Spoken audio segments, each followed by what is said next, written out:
하루를 시작하는 하나님의 말씀 3월 25일 금요일 하늘 양식입니다. 오늘 성경 말씀은 요한복음 19장 1절에서 5절 말씀 가운데 5절 말씀입니다. 이에 예수께서 가시관을 쓰고 자색 옷을 입고 나오시니 빌라도가 그들에게 말하되 보라 이 사람이로다 하매 아멘. 오늘 말씀은 동정심과 타협이라는 제목으로 가럴교회 이병칠 목사님께서 집필하여 주셨습니다. 기독교의 신앙을 고백한 사도신경에 본디오 빌라도에게 고난을 받으사 십자가에 못 박혀 죽으시고 라는 구절이 있습니다. 모든 기독교인은 사도신경을 통해 본디오 빌라도가 예수님을 핍박해 죽였다고 고백합니다. 너무나 참혹한 낙인입니다. 그런데 오늘 본문을 보면 빌라도는 이 평가를 바꿀 기회가 있었습니다. 하지만 결국 그렇게 하지 못했습니다. 그는 왜 자기 삶을 바로잡지 못했을까요?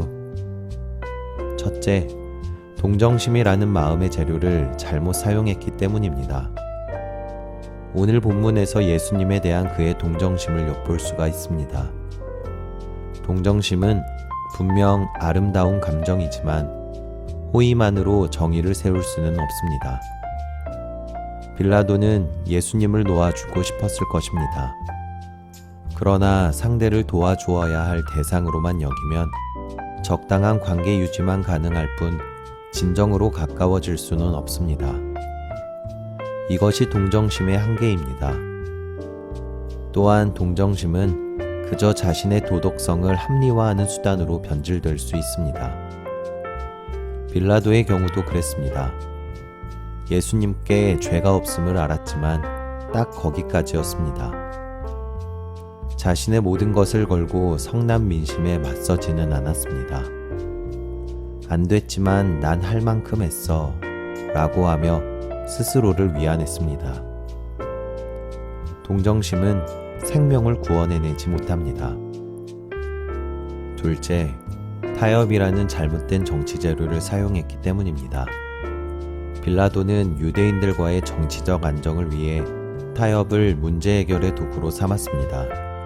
그리고 타협을 성공시키기 위해 예수님을 재판도 없이 때리고 채찍질해 외국인이나 종에게 주는 모욕을 주었습니다.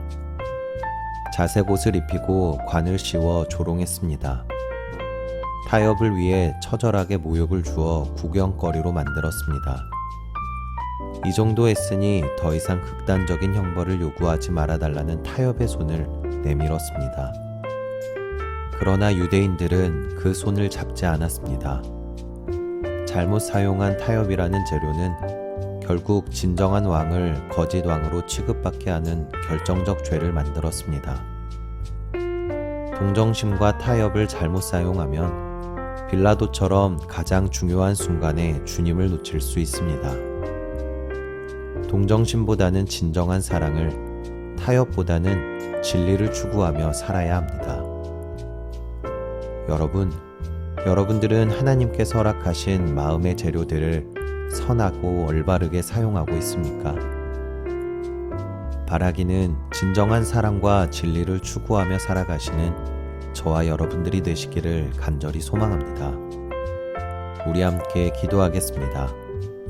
주님, 우리에게 주신 마음의 재료들을 올바로 사용하게 하옵소서.